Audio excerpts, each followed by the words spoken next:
நம்ம சேனல் தொடர்ந்தப்போ நீங்கள் வீடியோ பார்க்க நினச்சிக்கணும் இது நம்ம சேனலை சப்ஸ்கிரைப் பண்ணுங்கள் கீழே பெல் சிம்பிள் இருக்கும் அதையும் கிளிக் பண்ணுங்கள். சரி வாங்க நம்ம வீடியோக்குள்ளே போகலாம். வணக்கம் நண்பர்களே. நிறை மாத கர்ப்பிணியான அவள் அக்கம் பக்கத்தினரால் மருத்துவமனையில் சேர்க்கப்பட்டாள். அவளின் கணவருக்கு தகவல் தெரிவிக்கப்பட்டது. வேலையை முடித்துவிட்டு வேக வேகமாக ஓடினான் கோவிலுக்கு.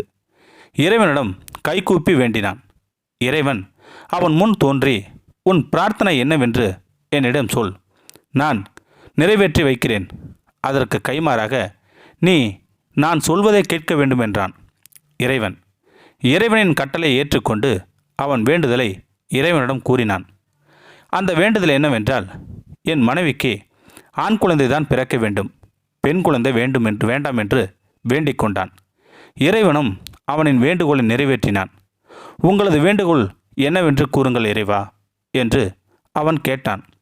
எனது வேண்டுகோளை காலம் வரும்பொழுது கேட்கிறேன் என்றான் இறைவன்.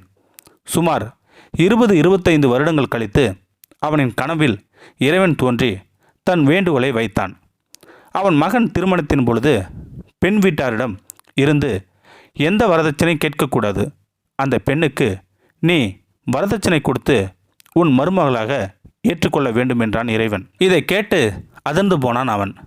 பெண் பிள்ளை பிறந்தால் வரதட்சணை தர வேண்டுமே என்றுதான் உன்னிடம் ஆண் பிள்ளை கேட்டேன். கேட்டதுபோல் ஆண் பிள்ளை கொடுத்துவிட்டு இப்படி ஒரு பாரத்தை என் தலையில் சுமத்துகிறாயே இறைவா என்று கதறினான் அவன். நீ வணங்க பெண் தெய்வம் வேண்டும், உன்னை சுமக்க ஒரு பெண் வேண்டும், நீ திருமணம் செய்து கொள்ள ஒரு பெண் வேண்டும், உன்னை அரவணைக்க ஒரு பெண் வேண்டும், உன்னை நினைத்தே உனக்காக உருக ஒரு பெண் வேண்டும், உன் மகனுக்கு திருமணம் செய்து வைக்க ஒரு பெண் வேண்டும். உன் வாழ்க்கையில் பங்கு கொண்டு இத்தனை பெண்களும் உனக்கு பாரமாக தெரியவில்லை. ஆனால் ஒன்று அறியா அந்த பெண் சிசு மட்டும் எப்படி பாரமானது? நீ எவ்வளவு வரதட்சணை கேட்டாலும் பெண்ணை பெற்றவர்கள் தர வேண்டும். ஆனால் உன்னிடம் யாரும் கேட்கக்கூடாது என்று நீ நினைப்பது எந்த விதத்தில் நியாயம்? வரதட்சணை கேட்பதை நிறுத்தினாலே போதும், பெண் பிள்ளை பாரமாக தெரியாது என்றார் இறைவன்.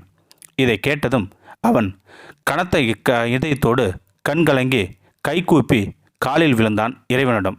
இறைவா, நான் செய்தது தவறுதான். இனி இந்த தவறை இனிமேல் செய்யவே மாட்டேன். அந்த பெண் பிள்ளைக்கு நானே வரதட்சணை கொடுத்து திருமணம் செய்து வைக்கிறேன் என் மகனுக்கு. பெண்கள் இந்நாட்டின் கண்கள்னு சொல்லுவாங்க. அதை இப்போ நீங்கள் உணர்த்திட்டீங்க எனக்கு.